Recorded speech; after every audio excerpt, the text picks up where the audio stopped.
Se você acompanha essa temporada desde o início, então a definição de aprendizagem invertida deve estar mais clara para você agora.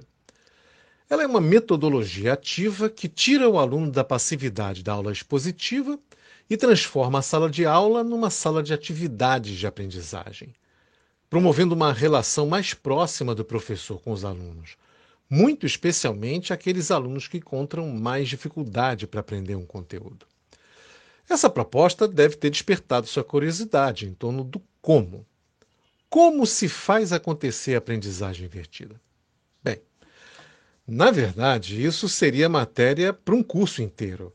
E, de fato, uma vez por ano eu ofereço um curso em que ajudo educadores a fazerem a aprendizagem invertida acontecer no seu cotidiano, no seu trabalho, nas suas escolas. Vou inclusive deixar o link para a próxima turma aí na descrição para você conferir. Acesse e veja lá, por favor. Mas a primeira coisa que as pessoas pensam quando tentam aplicar a aprendizagem invertida é em vídeos. A aula expositiva deixa de ser dada na sala e passa a ser vídeo para ser assistido em casa. Então, tem que gravar a aula em vídeo, né? Olha, não é bem assim. Primeiro que a exposição de conteúdo não precisa acontecer exclusivamente em vídeo. Pode ser, por exemplo, em áudio, sob a forma de podcast, como isso aqui. Mas também pode ser por meio de texto, ou ainda de PowerPoint, com ou sem narração. Então, vídeo é uma dentre várias possibilidades de apresentar conceitos e oferecer explicações sobre um assunto. Não é a única. E tem mais uma coisa. Seja em vídeo, em áudio ou qualquer outro formato, essa exposição de conteúdo não precisa ser uma aula clássica. Não é botar a câmera para gravar você dando aula como daria na frente de uma turma na sala, com o quadro atrás de você e você dando as costas para a câmera, escrevendo no quadro. Os vídeos de conteúdo educacional mais assistidos do planeta são do Salman Khan. E nesses vídeos ele nem aparece. Os vídeos da Khan Academy têm duas características. Eles são curtos, raramente chegam a 10 minutos, e são como se você estivesse ao lado do professor, com o professor sentado do seu lado numa mesa e ele anotando numa folha de papel enquanto explica algo para você. O que aparece na tela dos vídeos são essas anotações sendo feitas enquanto uma explicação é dada. Um formato em que o foco da câmera é o conteúdo, não o professor. Outra coisa, ao começar a fazer, você não tem nenhuma obrigação de inverter todo um ano letivo para todas as suas turmas. Você pode começar aplicando a aprendizagem invertida com apenas uma turma, ou com uma série apenas, e pode começar com alguns tópicos do programa da sua disciplina daquela série, não precisa ser com todos. Você pode planejar para implantar as coisas aos poucos, ano após ano. Claro, nada impede que você queira mergulhar de cabeça de uma vez e inverter tudo com todas as suas turmas. Mas você não está nem obrigado a fazer assim e nem proibido de fazer desse jeito. Você escolhe. Veja, por exemplo, como foi que aconteceu com os pioneiros da sala de aula invertida, os professores Aaron Sams e John Bergman, dois professores de química do equivalente ao Fundamental 2 e nível médio, numa escola rural do interior dos Estados Unidos. A sala de aula invertida apareceu para eles primeiro como uma solução prática para um problema que já existia fazia muito tempo e que atrapalhava o trabalho deles. Era o seguinte: aquela era uma escola rural. Tinha suas equipes de futebol, basquete, tinha o coral da escola, tinha o grupo de teatro, enfim. Tinha atividades esportivas e culturais que possuem uma característica. Eventualmente, os alunos que participam delas precisam se ausentar para participar de torneios, campeonatos, encontros, festivais e por aí vai.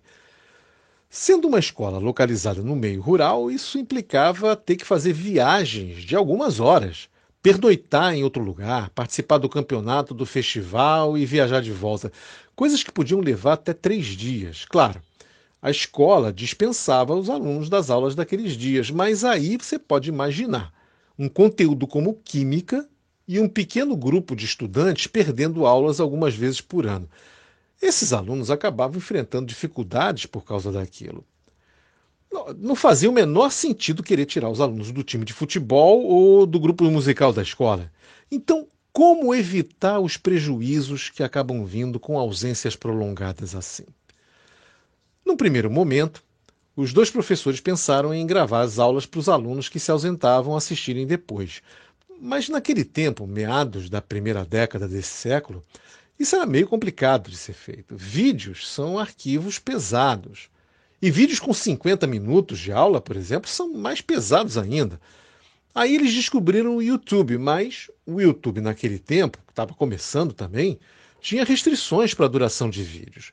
A princípio não podiam ser mais do que 10 minutos de duração. Depois esse limite foi ampliado para 15 minutos, mas mesmo assim tinha um limite de tempo de duração, então era preciso pensar em apresentar o conteúdo de forma mais objetiva e direta.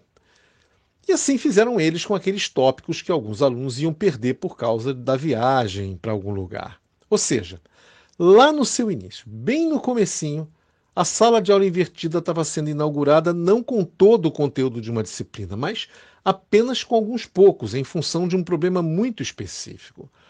O negócio foi o que começou a acontecer a partir do momento em que esses professores começaram a fazer alguns vídeos que os alunos podiam assistir depois no YouTube. A primeira coisa que aconteceu foi que realmente aqueles alunos que iriam perder aulas conseguiram se manter em dia com a matéria, porque em algum momento da viagem, no hotel ou no local onde eles dormiam, ou ainda em casa, antes ou depois de voltar da viagem, eles podiam ter algo como que uma espécie de aula particular dos professores para eles, através dos vídeos, cobrindo o que eles estavam perdendo ou tinham perdido com a viagem.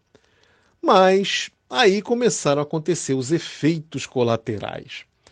Um deles foi que esses dois pioneiros da aprendizagem invertida viram que os números dos acessos aos vídeos não estavam batendo com o esperado. Os vídeos estavam sendo assistidos por mais alunos que aqueles que perdiam as aulas. Eles descobriram que os alunos estavam usando os vídeos para revisar a matéria da prova. Não os alunos que viajavam, os alunos que ficavam e que assistiam às aulas. Eles estavam usando os vídeos para revisão de matéria para a prova, ou então para tentar entender melhor alguma coisa que na sala eles não tinham entendido direito e tinham ficado com vergonha de perguntar. Com a vantagem ainda de no vídeo poderem pausar, retroceder e botar o professor para repetir para eles na hora que eles quisessem. Aí foi que eles foram perceber o potencial enorme que aquilo parecia ter. E tomaram a decisão de, para o ano letivo seguinte, criar vídeos objetivos, curtos e diretos para todo o conteúdo da disciplina de química deles, para os alunos verem em casa antes da aula. Enfim, nascia assim a sala de aula invertida. Mas eu, daqui, já estou conseguindo ver um ponto de interrogação se formando em cima da sua cabeça ao me ouvir contar isso. Na sua cabeça deve estar aparecendo essa pergunta assim: mas quer dizer que para fazer aprendizagem invertida eu vou ter que virar youtuber? Eu vou ter que ficar gravando vídeos ou podcasts sem parar? E eu respondo: calma, não é bem assim. Me segue para o próximo episódio que eu explico melhor isso, tá?